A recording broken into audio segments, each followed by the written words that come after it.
Hello. Let me tell you a story of how my PS3 disc loader failed me. Completely, horribly failed me. It all started with this disc. Weeds. Good show. Wanted to start season 4. See this piece of tape? Tiny, small, circular piece of tape used to hold this disc down in the box. This piece of tape would cost me $660. Yeah, that's right.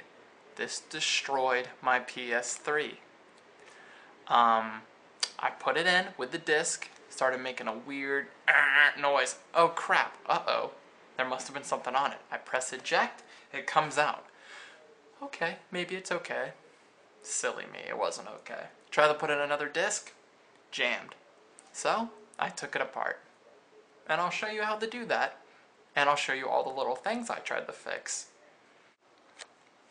Okay. Now if you look at the side of your PlayStation, on the side, this piece of tape is normally right here. You're going to see a little warning on it. If the seal's damaged or taken off, voids the warranty. But since I've had this thing for 3.5 years, I knew I didn't have a warranty anyway. So if you want to take your PS3 apart, tear that off. Woo! It's going to reveal a hole with a screw in it. You unscrew that with whatever screw you want, whatever fits. Then that will allow this to slide off. Cool, isn't it? PlayStation. The whole thing just completely slides off.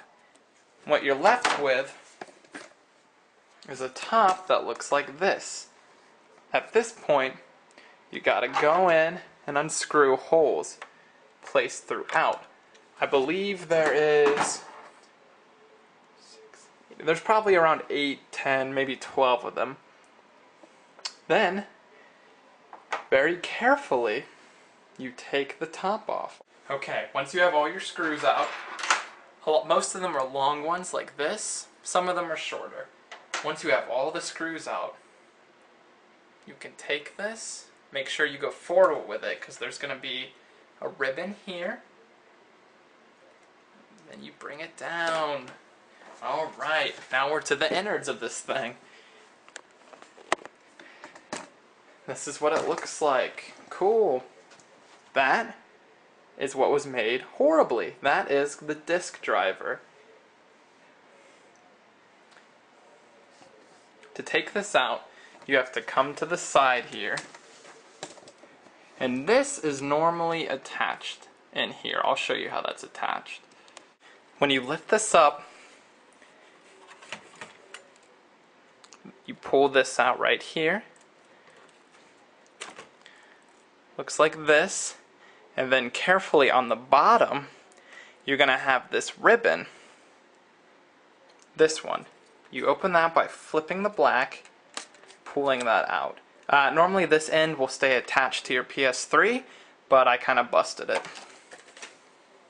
And I actually cut it.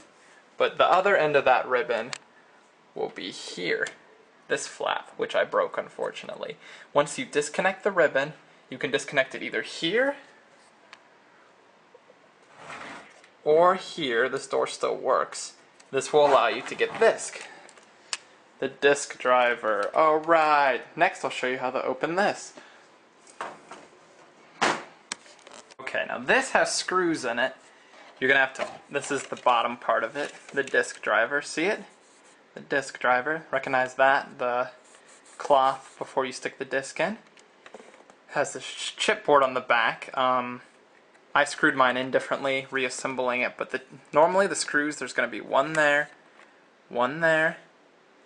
then one there, then you see that one still there, and then there's one in this corner. When you unscrew those, you can undo it. You can take the chipboard off. But you can also take off the metal around it. You do that by, I like to lift up in the back here, right here. You pull these up, carefully grab it, and then pull it out. See? Of course, this would come off too, the chipboard, when you do that. So you do that by disconnecting this ribbon, open the little flap, pull it out, open this flap, pull that out, this flap, pull that out, and then this flap, pull that out. And then if you still have the blue ribbon in here, you can pull that out, and that would allow you to take off this chip, because you're not going to have these screws in here like I do. This leaves you with, look at it, the disc driver without the protective casing. Now it's just literally the slot where you stick the disc. And I forgot to mention earlier, it's not just the ribbons you have to disconnect from the circuit board on the bottom of this disc driver. On the side here, where you very first pulled out a plug in there, you got to pull out another one. This one's very tiny and fragile. It's 2 wires. Be careful with it.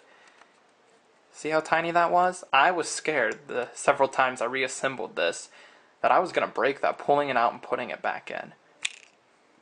Okay, the first problem I had is I'm going to stick a screwdriver into this now, opening the flap that would normally sense when the disc is being put in. Notice that metal clip. See it? Move? Next to the sensor there, that would tell the PS3, hey, someone's putting a disc in, which would activate the motors. Mine was crooked and wasn't moving like that. So what I did first was I had to take this part apart using previous videos on YouTube, and I'll show you where the screws are at for this. Mine's still screwed together. There's one there, right there in that hole. There's one there. There's one up top here. One on the opposite side there. Opposite side there. 5 of them. You got to take those out next. Okay, I've taken out the screws. One thing to know before you open this is on the disc driver, this little thing comes out. This is a magnet that I believe helps it spin. So you can move that, but it should rest in there. This spot, this side down, it just rests in there comfortably. So you can take that out before opening it. I took out the screws, and now I'm gonna open it and take it to the left. As you can see, I had a test disc in there, some older movie, American Werewolf in London. I've only seen parts of it. It was alright. Now we get to the inner workings. Woo! But first, I'm going to show you what I first diagnosed, and maybe if you have this problem, this will save you some money. That is the thing I was moving before. This is the bottom side of it. This is the drawer I was pushing. See how when I push the drawer that metal moves? Okay. This is the bottom of it. That's what it looks like. That's it. My problem before was its 2 sides that go into little grooves here, they had come out. So if yours have fallen out, carefully you can pinch them and put them back in and prop them up on the door again. Or if this part down in here popped out, you can just push it down in. That will hook up your door again and give it spring resistance, and it will properly activate the sensor. To diagnose some other problems over here, oh, by the way, I did fix the spring, put it back together, still didn't work. So to fix the next part, there's just one screw here. Got that out. Now you can lift this up. See how these move? When it's screwed in, these should move comfortably, or that would mean there is a jam of some sort. These little gray things go on top. You can pull them up and out. They go on top of the white, like so, but they can move. These should push back. They should both go together. Now down in here, first I just want to point out I believe that is the blue laser right there. The expensive part. Now, with this, a couple other problems you can diagnose. These are 2 arms here.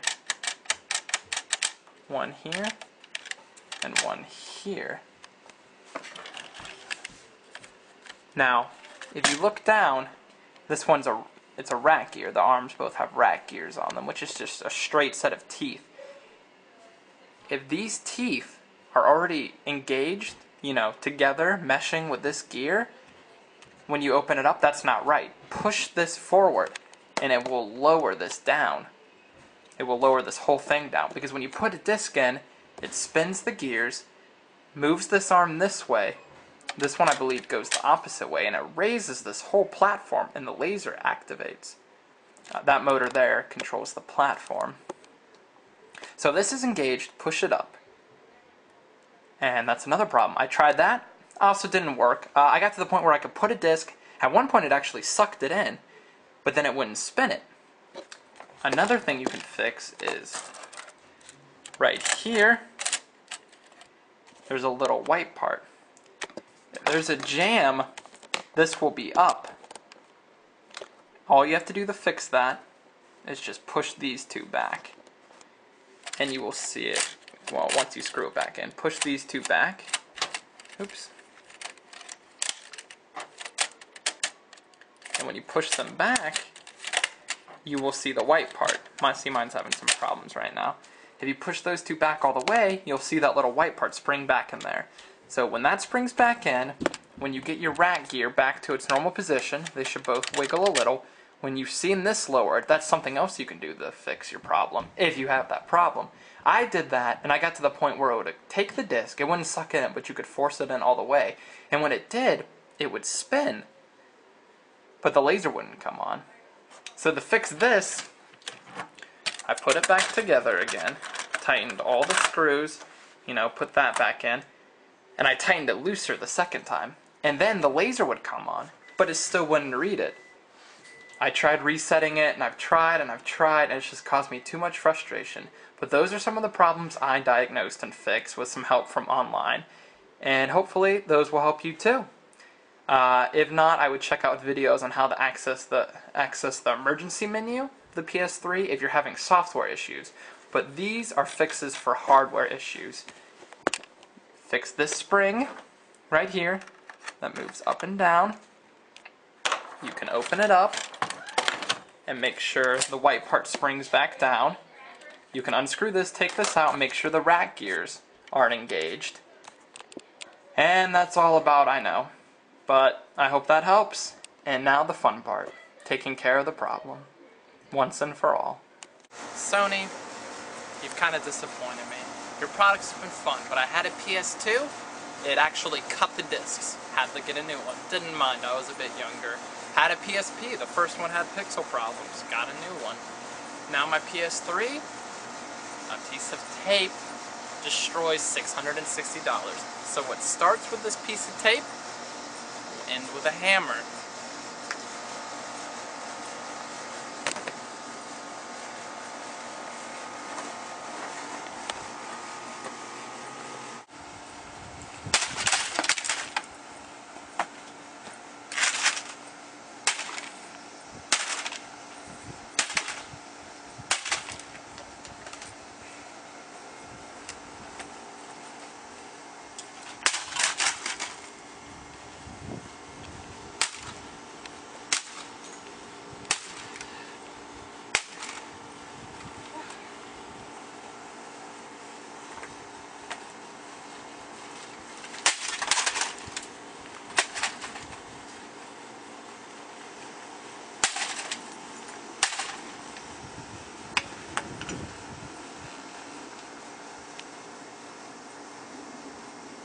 That was pretty upsetting, but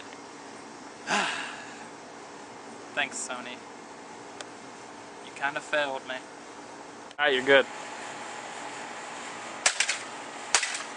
Like Dexter.